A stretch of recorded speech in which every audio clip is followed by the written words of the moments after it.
I am so pleased that we have been able to work with Victoria Pryor at the Black Student Cultural Center to provide this year-long series about Black history and Black mobilization in Brazil and the USA. So again, welcome. Thank you for those who attended and for those who may be watching this later. I will pass it on to Victoria. Good afternoon. Oh, also I should also mention that our presenter will present for 30 minutes and then we will open it up for our question and answer. Okay.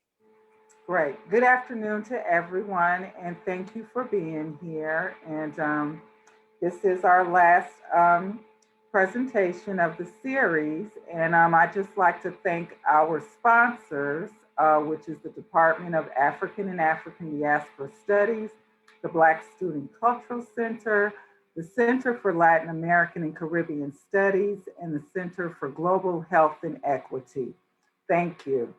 Well, it is my distinguished pleasure to introduce our speaker for this afternoon. Rick Banks is a Milwaukee native. He has worked as an activist and an organizer since 2010. He is the co-founder and executive director of MKE Black, Inc., a nonprofit organization dedicated to celebrating, promoting, empowering, and advancing Black businesses, events, and cultures in the greater Milwaukee area by providing resources, connections, awareness, and everyday life. Rick is also the founding member of the LiberateMKE Campaign to divest millions of dollars from the Milwaukee Police Department and reinvest those funds into distressed neighborhoods. Rick proudly identifies as pro-labor, pro-student rights, pro-women, LGBT equality, and strongly opposes the white supremacy and police violence. He defines his personal mission as the political and economic development of Black people in Milwaukee. I also had the pleasure of working with Rick Banks when he was a student at UWM, but also as the BSU president.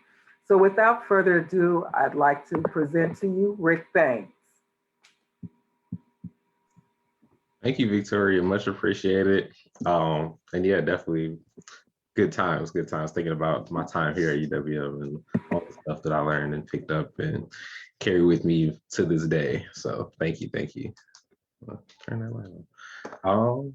I guess we're going presentation. Am I bringing it up? All right. Thank you, Rachel.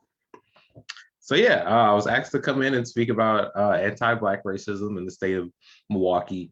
And that's an interesting topic for me, just because so much of the work that I've been doing has been tied to those two things explicitly, anti-Black racism and the state of Milwaukee, just trying to make Milwaukee better for everybody, not just Black people, but specifically working for, to end anti-Black racism against Black people, because that's the community that I'm from, that's the community that I'm working for. So next slide.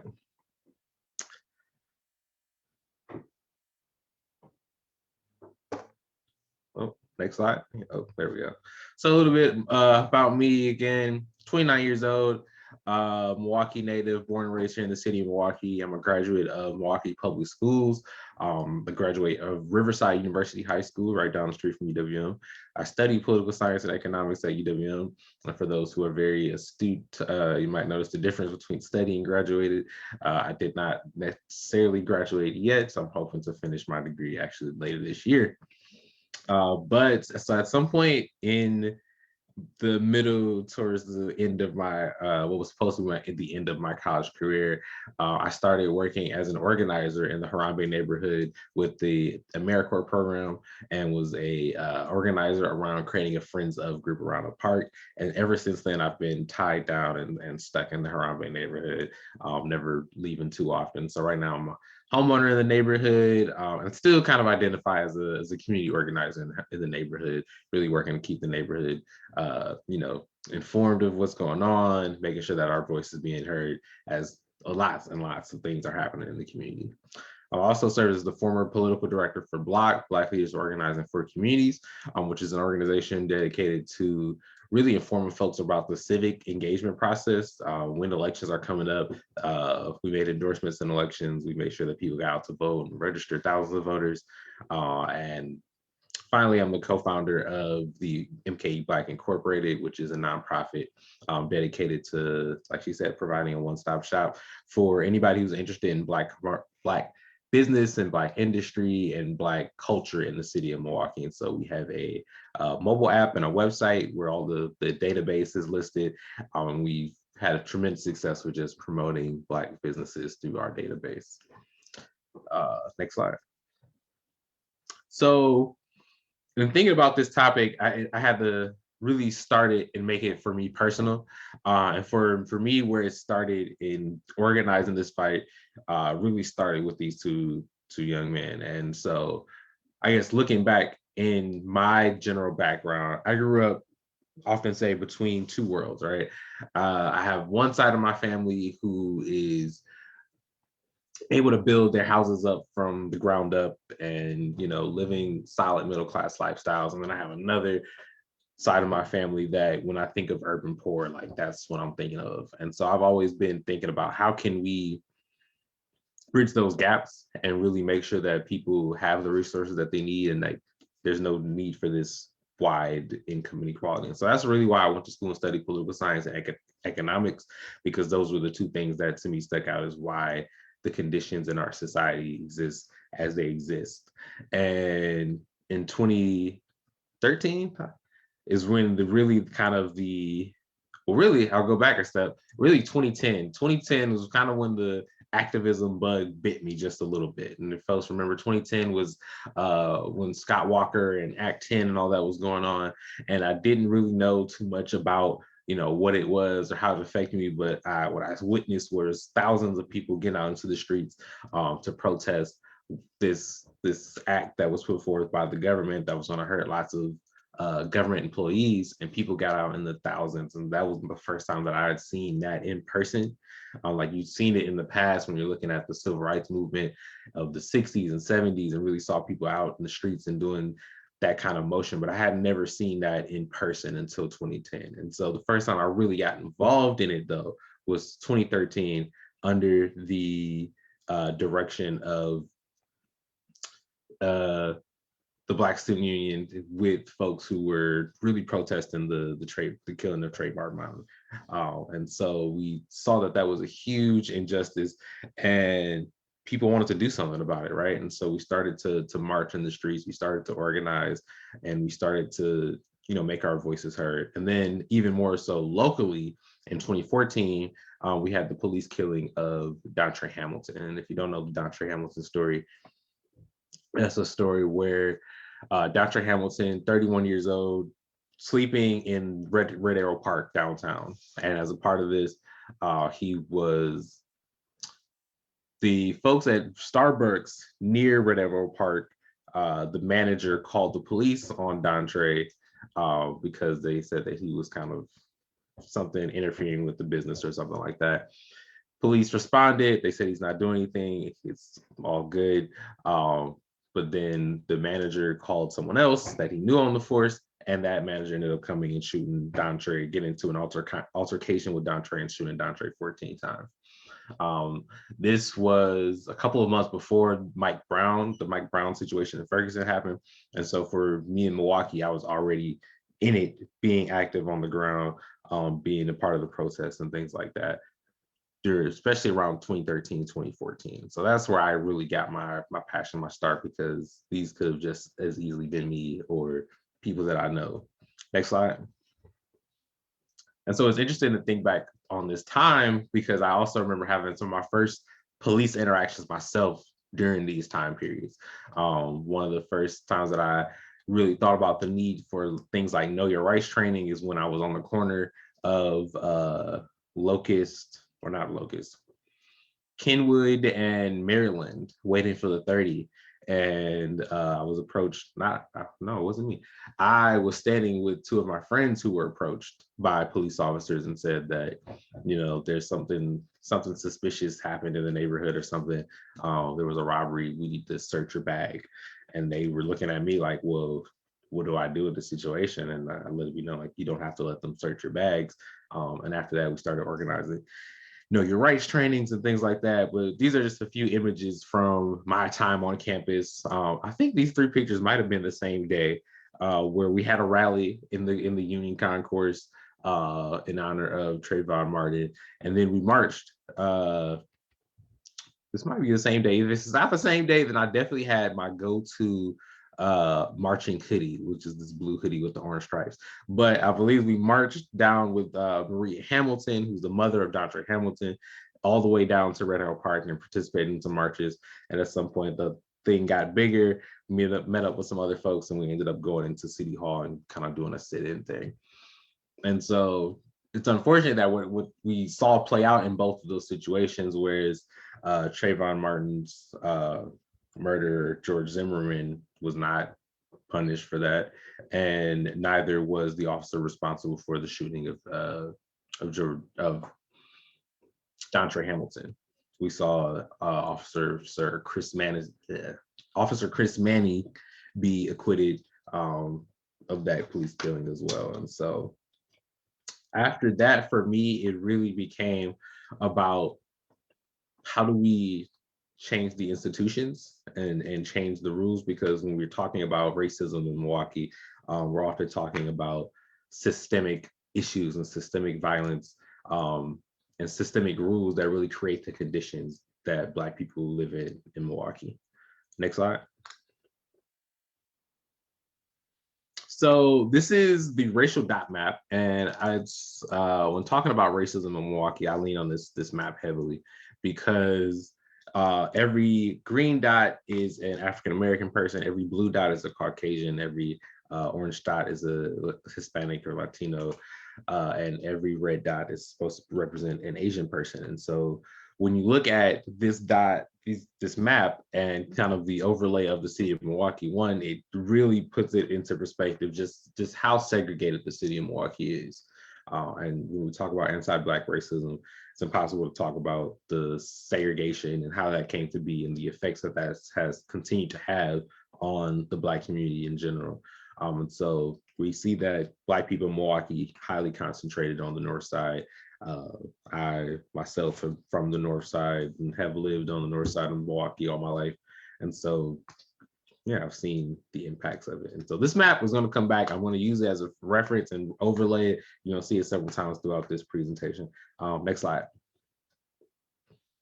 So when we're looking at how anti-Black racism has impacted the state of Milwaukee now, you see a huge lack of income in Black communities. And that comes from a variety of different factors that I'm just going to give a quick gloss over in these couple of minutes. Is just a decline in manufacturing jobs. Black people moved to Milwaukee because of this good source of manufacturing jobs that existed here.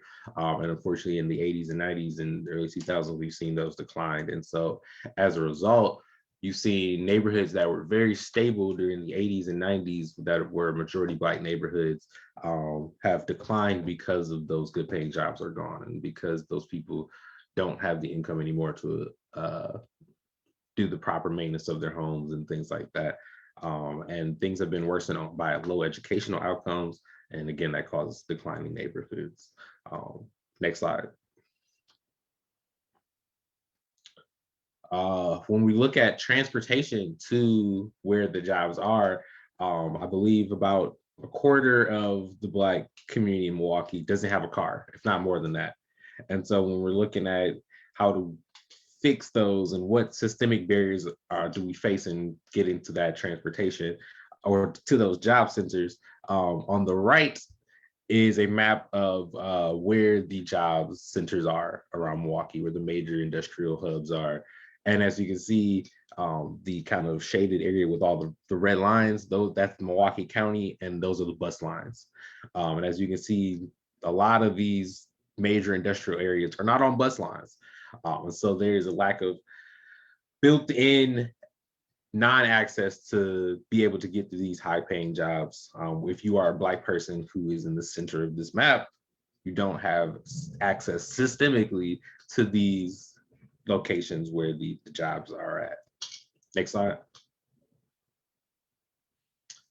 And so how are we fighting that? How are we fighting to build Black wealth and Black income? For me, what that's looked like has been designing MKE Black.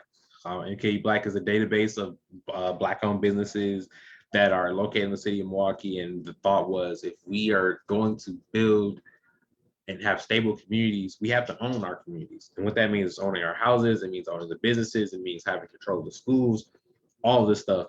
But we can't support Black-owned businesses if we don't know where they are, if we don't know that they exist, and if we're not intentional about being supportive of those businesses. And so for me, it looked like building this app, building this platform so that we can make sure that we're supporting our community. But it's also looked like standing with unions and standing with workers and people, because Black people are the people who are most likely to be in things like low wage jobs, and jobs where the presence of a strong union has resulted in income boosts. And so for me, it's translated to standing with unions.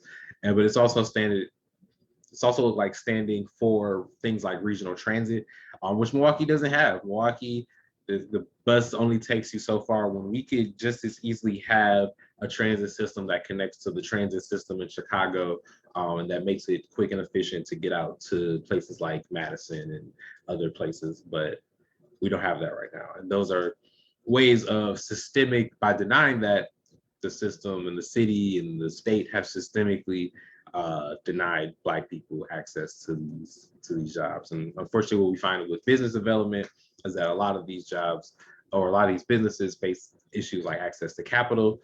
Only 3% of venture fund capital goes to Black-owned businesses. And so we're trying to bridge the gap there. Next slide. In education, unfortunately, what we find is that the system is set up in a way where, the MPS is going to be at a disadvantage, because MPS is funded by property taxes and state aid. Over the years, the Republicans and other folks have been, fighting to cut state aid, and state aid to schools means that there's less money for textbooks, there's less money to pay teachers, all these things that decrease the quality of our schools. Not only that, when you look at the lack of teachers in teaching and the possible implicit bias that non-Black teachers are bringing and imprinting on teachers, and that comes in the form of policies like hyper-disciplinary policies, things that will hyper-disciplinary policies and things that will hyper the school to prison pipeline, things like police and schools, things like that. So next slide. And how we're fighting that is there are great organizations that exist. And one of my favorites is LIT, Leaders Igniting Transformation. They're a youth-run, youth-driven organization that is really fighting and achieving policy wins in Milwaukee Public Schools to fight for schools. And so that looks like them running a campaign to get police out of schools. It looks like them fighting to have a seat for youth at the table and fighting to expand the school board to have those youth voices present. And it looks like just fighting to make sure that our school budgets aren't cut, making sure that students are actually able to go and testify during the city budget hearing, during the state budget hearing, so that these legislators can hear from the students what is happening. Next slide. And so I said before that it's unfortunate that the way the schools are funded is cut from property taxes. When you look at kind of how, if you're familiar with the history of redlining and how Black people weren't allowed to build wealth in their homes because the areas that they lived in were deemed invaluable, and therefore the property assessments were lower, and so they couldn't take out that equity out of their homes to start businesses and things like that. And it just contributes to a cycle of decline. And so even if we raise the taxes, if income isn't going up high enough, then it's just a poverty trap. And so there's all kinds of interrelated things, especially related to housing, that have impacted quality of life for Black people and really negatively. It's been racism. And so this map here shows where it is desirable and hot to invest in Milwaukee according to one blog. And if you look at the overlap, you have on the right is the property kind of value, where the best interest is, and there's almost a direct overlay between the Black neighborhoods and where you should not be investing, basically. And similarly on the south side, where there's the dark orange overlay, you see it's dark orange or red on the other map. And so there's always a correlation between these factors like housing and race that have never healed here in Milwaukee. Next slide. Yeah, this one probably should be first, but so this is the, if you've never seen that redlining map of Milwaukee, this is the redlining map of Milwaukee. And so what you'll see is this area in the red here, closer to the center of the city, and just to the south of the center of the city. The south side is pretty much all Hispanic now, and the red area is mostly Black, with the exception of close to the river west area, which is more mixed these days. But if you look for the rest of the majority Black areas, it's red or it's yellow. And you don't get a lot of desirable blue and greens. And then if you look really closely, this blue and green kind of towards the top in the middle of the city still correlates with a relatively white area closer to Wauwatosa. And so these boundaries still exist, and the legacy of them are still impacting us in terms of our housing quality, our school quality, our employment aspects. All this stuff is impacted by past practices and current practices. Yeah, next slide. And so what are we doing? So one of the things I've been working on, or one of the things that I was able to be a part of during my time as an organizer in the Harlem neighborhood, is we created something called a NID, a Neighborhood Improvement District, which is a little complicated. Basically, it's a property tax fund that people in the neighborhood pay into to fund whatever they want. And so it's a resident controlled institution. And so in the NID that we created here in Harambe, there are 7 residents or homeowners in the neighborhood that sit on the board, and they disperse home repair grants to help people who otherwise couldn't afford it pay for to repair their roof, or in the future maybe to repair some plumbing or some electrical. And so we're working together to meet the needs of the community and make sure that this lack of access to capital and that we're actually able to build equity in the houses. Other things that's happening, we're pushing for down payment assistance programs as a form of reparations and things like that. I think a lot of the healing that needs to happen from a lot of the stuff that's been going on will require some transfers of funding from somewhere to the Black community to make up for the decades and centuries of oppression that the community has experienced. And so one of the things that could go towards is down payment assistance, so that we can get more people into their own homes. Right now, I know for Harambe, only 30% of Harambe is owner occupied, and 90% of Harambe is Black. And so you can do the math to figure out, but we have to increase the amount of people that are owning their homes and building equity in their homes. But we also can do it in a cooperative way by sponsoring and promoting housing cooperatives as a way to come together as a community to own the houses collectively, to make it affordable and make sure that, you know, the folks who renting might not be, or owning might not be the best bet because of other factors as far as maintenance and things like that. That's where being a owner in a housing co-op comes in and helps to fill that gap. And finally, there's ACRE, which stands for the Associates in Commercial Real Estate Program. That's a program that I was able to complete, and it is specifically geared towards minorities and women to become real estate developers here in the city of Milwaukee. And so fighting to get more people knowledgeable about what it looks like to be a real estate developer, especially more Black people, so that we can own the land. Next slide. Finally, in healthcare, the barriers to racism, or the barriers to quality healthcare in Milwaukee are numerous, but just a few are the distance to care. I'll show you a map in a second that shows that there's a huge gap in terms of urgent care facilities in the city of Milwaukee. That same gap exists pretty much when it comes to hospitals, and that all the hospitals are pretty much on the edge of the city, with the exception of one that they almost tried to close. So that one being Ascension St. Joseph's on Milwaukee's north side off of 50th and Burleigh. And just 3 years ago, almost to the day exactly, Ascension announced that they would be pulling back services at St. Joseph's. And many people saw this as the precursor to them closing the hospital based on, you know, the area not having high insurance rates and the hospital not making money and things like that. And they organized to really stop this and put a lot of pressure on Ascension. And so the headline you see at the bottom is after that pressure, where Ascension decided that they weren't going to stop services at the only hospital on the north side of Milwaukee.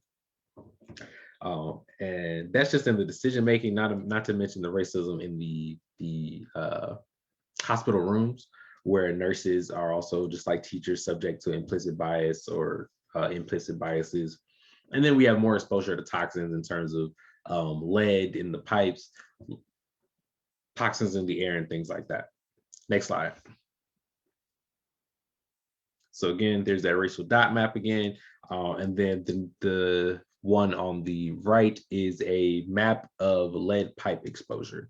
And so it is it's out there in terms of the disbursement. It's not just in the Black and brown areas, but you'll still see there's just the huge overlap of mostly the Black and brown areas. And so that means we have mostly Black and brown people who are being exposed to lead water laterals and lead service lines from the city of Milwaukee.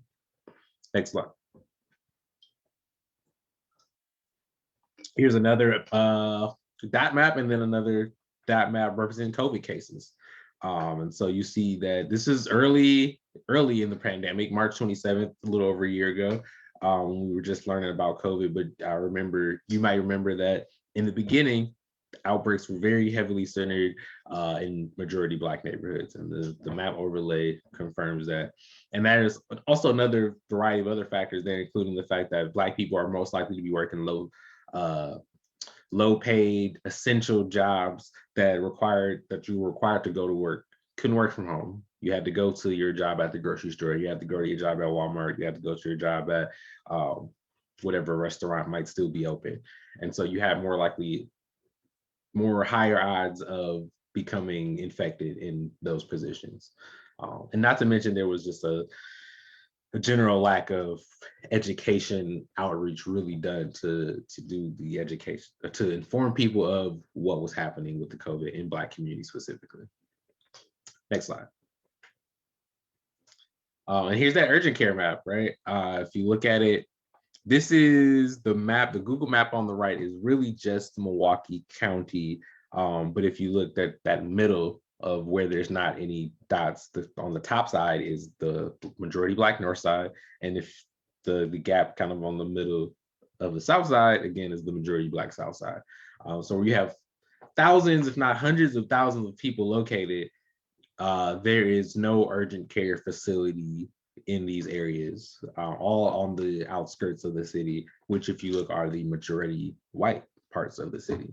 And so this racism, this institutionalized into for-profit healthcare systems, nonprofit healthcare systems, the city operations, the operations of private businesses and schools, all kind of coalescing to impact Black people in Milwaukee in extremely negative ways. Next slide. But what are we doing about it? As I said, we are fighting not just to make sure that St. Joseph's stays open, but we're continuing that fight to make sure that we have health equity at St. Joseph's Hospital. And so one of the things that we're calling out is something called medical redlining, which I just kind of showed in that last map, where there's whole areas where people are not receiving quality medical attention and where there's not sufficient medical facilities. Despite cities like Oconomowoc might have 3 hospitals for 80,000 people, and there's not one urban care facility on the north side of Milwaukee with 100, 200,000 people.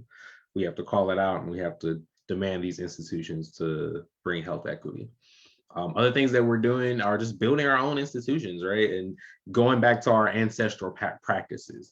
Doulas are becoming way more popular, more prevalent as people look outside the traditional space of Western medicine to get the healthcare that they need in the ways that we've been providing to each other for centuries. And finally, we're fighting for Medicare for all, because no system that requires an out-of-pocket expense when you get medical treatment is ever going to be just and equitable for Black people who are typically at the bottom of the income distributions and have always been at the bottom when it comes to thoughts of healthcare and things like that. Next slide.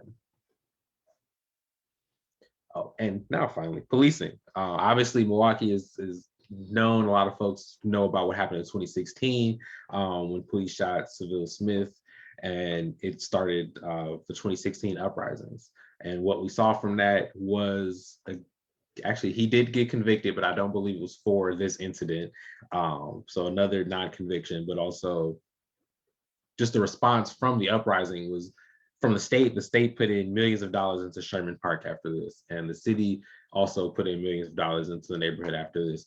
And people really started to have a conversation more so around police, and a lot of good efforts came out of this, including the LiberateMKE campaign, the Coalition for Justice transforming into more or less the African American Roundtable, which does a lot of good work around working at the Fire and Police Commissions to pass policies and things like that.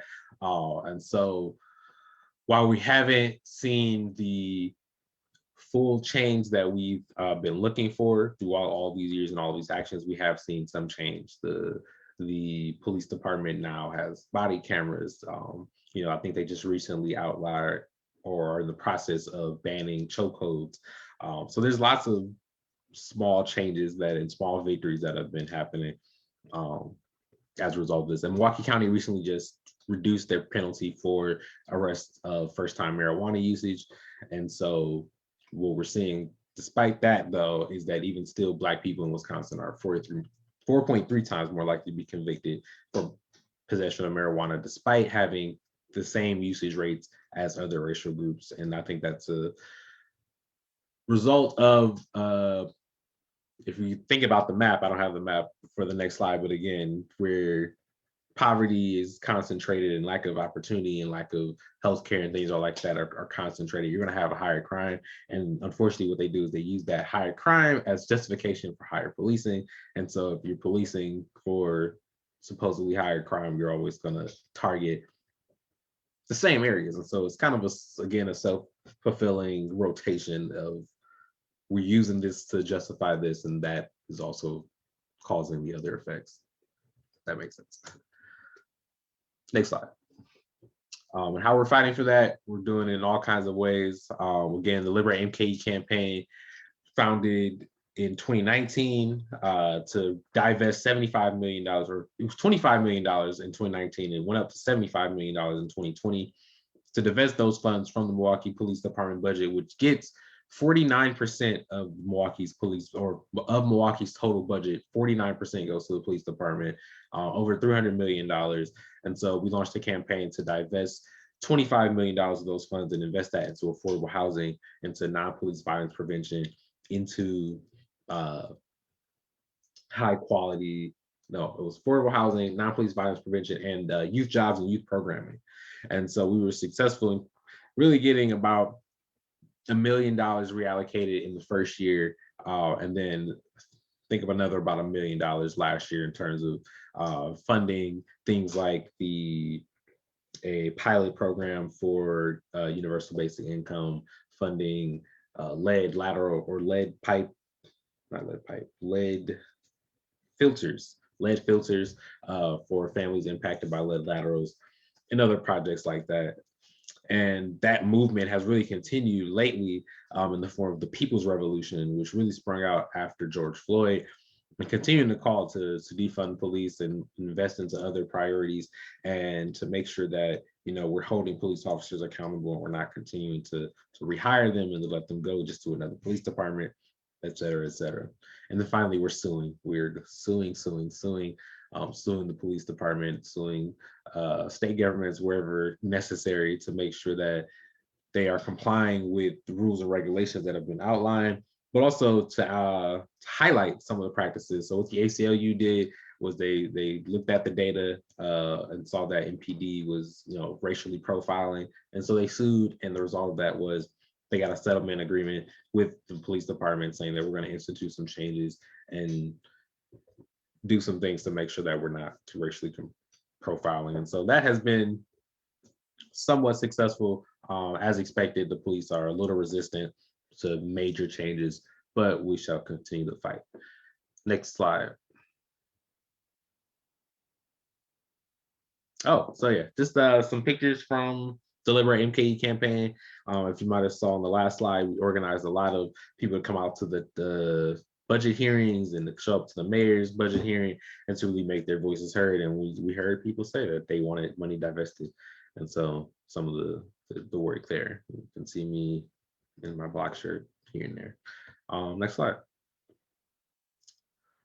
So what does the future look like in terms of the state of Milwaukee and fighting to undo anti-Black racism? I think it looks like, you know, continuing to engage the government for policies, change, and resources, to continue to fight as a part of the budget processes, that being city, state, federal, county, all of those, and make sure that the resources that we need are coming to the Black community.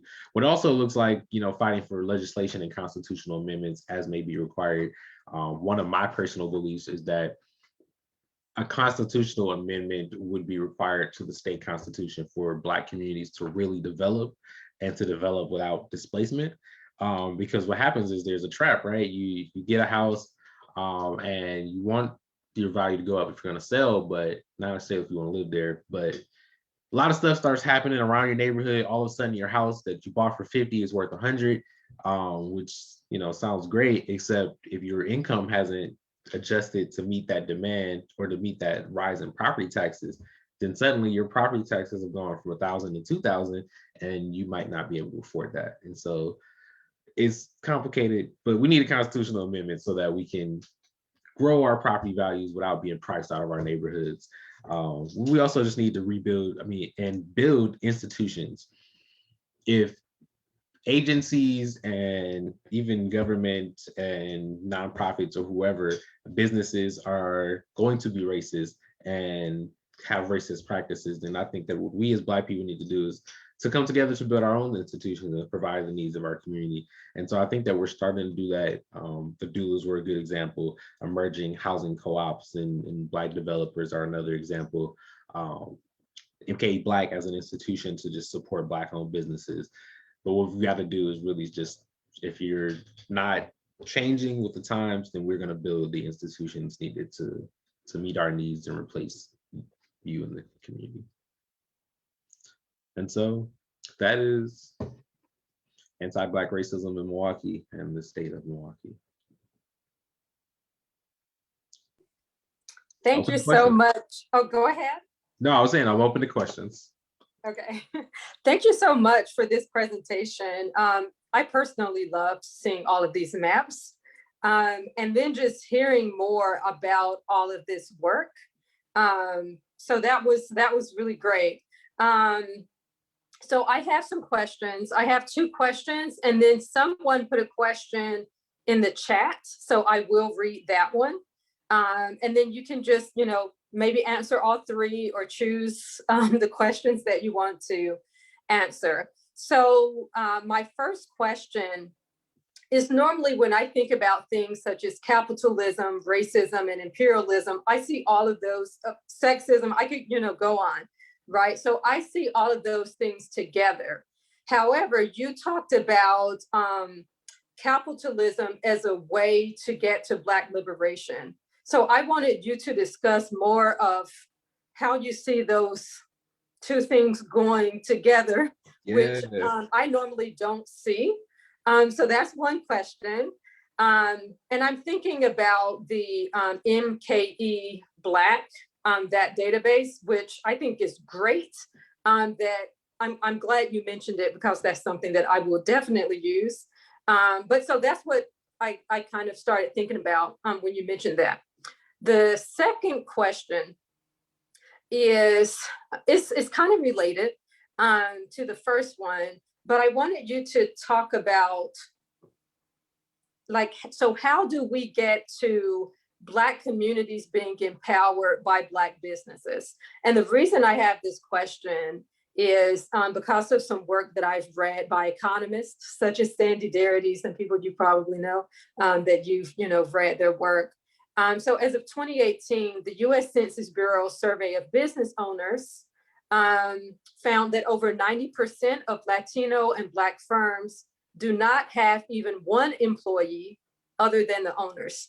So if most Black firms or Black businesses have one person, how is that empowering communities? So those are, again, two kind of related questions. And then the third is from, I'm sorry, there's no name on the chat, so it just says anonymous. But this person, their question was about, why did you only focus on industrial jobs? They said there are other high-paying jobs. Does this mean only industrial jobs are the jobs for Black people? And then they said something about, could you have shown transit and other industries instead of just industrial jobs? So I'm not exactly clear what the question is, but that's what's in the chat. I think I follow the question. Those are all really good questions. And I will admit, like, the whole Black capitalism thing is something that I struggle with as well, because I recognize the imperils of capitalism, and we don't want to just recreate that. But I think there is still some value in the, I guess, cultural connections and kind of nation building aspects of it, of supporting different businesses, especially Black owned businesses. And the way I kind of see it is, and where I hope to take MKE Black to at some point, is that, if businesses are working together and supporting each other and are able to maybe donate to a fund, then I would like MKE Black to specialize in the creation of community-owned businesses, cooperatives. And so I think there's a lane to be had for small Black-owned businesses in supporting the development of community-owned cooperatives and things like that.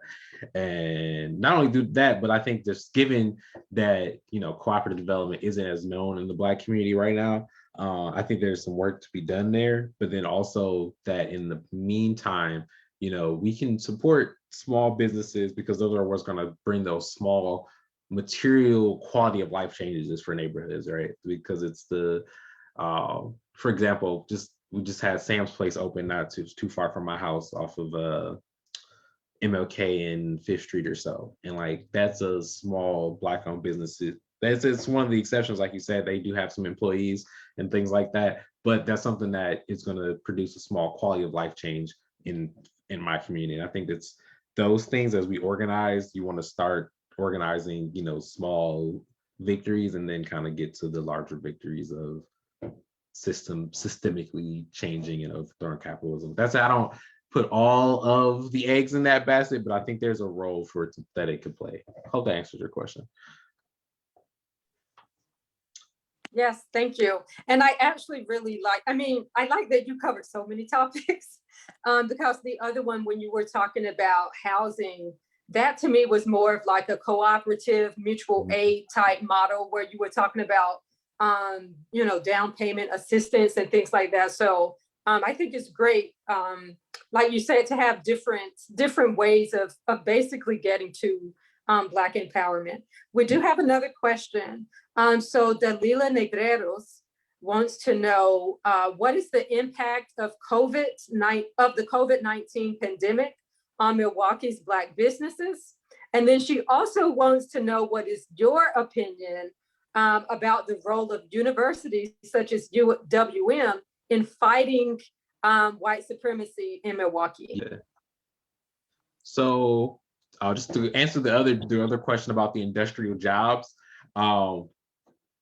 I included just the industrial jobs piece, just because those are like, when folks talk about like high paying entry level type jobs, those are the jobs that folks are typically talking about. But I totally agree with you. No, that's not the only jobs for Black people. We should absolutely not be relegating Black people to just those jobs. I think that one of the bright futuristic options for Black people in Milwaukee is the potential to get into, high paying sciences jobs, and like really getting into the freshwater sciences and stuff like that, or, coding and tech things. Like, I have a mobile app. And so I'm all here for pushing people to those industries. The only problem is it's hard to know, one, they're not really clustered like that. And some of them are like work from home stuff. So that's why the transit focuses on the industrial jobs, because those are the jobs where you just like, you have to go to a factory somewhere in order to do it. But absolutely, there should be transit for everywhere and Black people in all kinds of industries. But to answer the second question, for Milwaukee's Black-owned businesses, I don't think, I know this will cause them to make a lot of changes. Like obviously folks had to close, folks needed a lot of support in terms of like being able to make the transition and get the personal protective equipment that was needed. A lot of businesses had to really adjust quickly and learn quickly about online presence and online technologies and things like that. So I would say it's caused a large adjustment, which has been for the good for the most part. That said, there's still been some impact. I don't think this statistic, just thinking about the database and what I've seen and kind of what I've heard, I don't think the statistic holds as true for Milwaukee. But I know nationwide, like some 40% of small Black-owned businesses have, you know, folded because of COVID and lack of clientele and things like that. I haven't seen any like high-profile Black-owned businesses closing here, but I'm sure there has been. And so it just required a lot of transition. The role of the university in fighting white supremacy. I think that the university, I remember, so when I was on campus, we started the Inclusive Excellence Center. And what we did was we went out and did trainings on, you know, just all this social justice stuff that you could think of, like, you know, white supremacy, sexism, the language around things and how to have those uncomfortable conversations. And I really credit UWM with giving me like the tools and the understanding to really navigate this space and know exactly how power is related to each other and stuff like that. Long story short, that kind of curriculum I think needs to just be like, it needs to be embedded in the requirements and things like that. Like every student that comes to UWM should get some kind of training in, you know, inclusivity and diversity and different aspects of power and oppression and all that stuff. Keep doing that. As far as like the general Milwaukee community, I don't know, that's a good question. I think the UWM and colleges in general need to do a better job of being active in the community and being resources for not just their students, but the general communities in which they live in. And I think that UWM in particular, could do a much better job of being present in the Black community and being a resource for the Black community. But I would say the first role should be fix your white people, work on the white people and get them to understand where we're coming from. Excellent.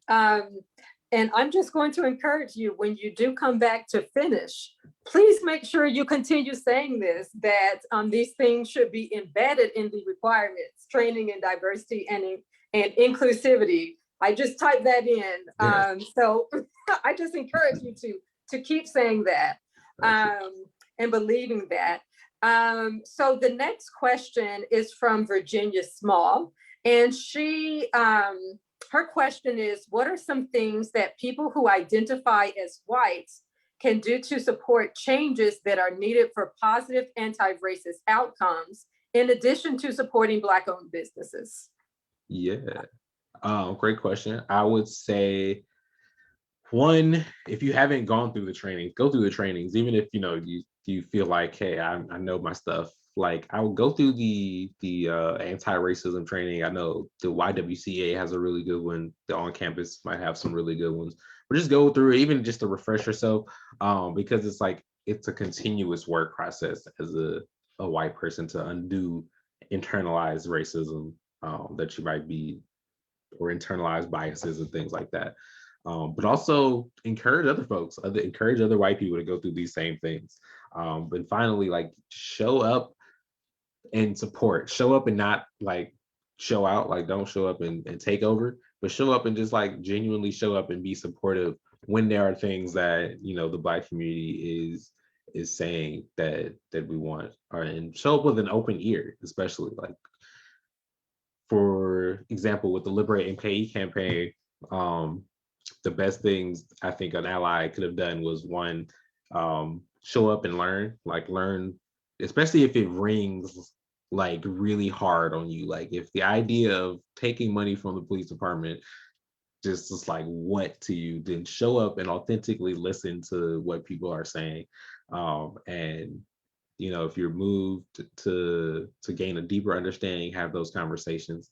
If you're still not like, if you're still like, no, I don't support this, then I don't know. But if you are moved and you do support it, then show up and be vocal, right?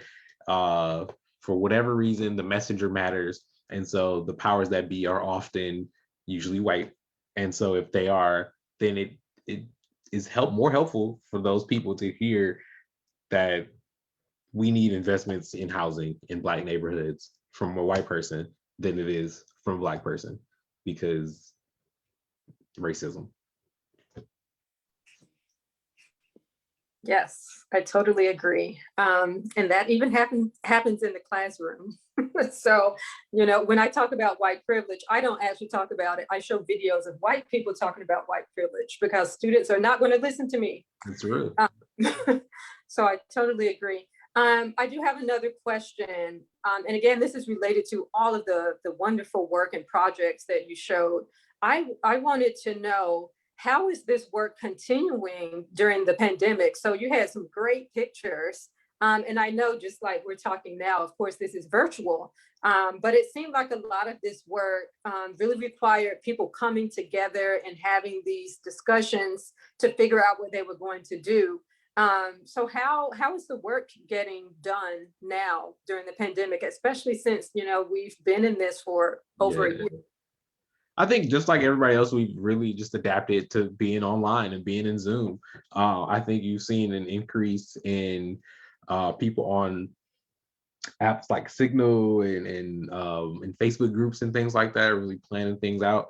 And yeah, it was really surprising for me to see last year how many people still came out to protest during the post George Floyd protests. And so yeah, it's just been that transition's been there, but also people are still meeting in person and or at least outside and doing the protest that's needed to be done outside. But I think a lot of the planning has just moved online. A lot of the work has moved to phone calls, because a lot of organizing is having that one-on-one, especially in person if you can, so you can get a feel for, you know, body language and whatnot. But it's moved to phone, it's moved to Zoom, and it's moved to a lot of money being put into digital organizing and digital marketing and stuff like that, so that we can reach people and get the word out. But the adjustment has changed, and I think people are looking forward to getting back to our traditional ways.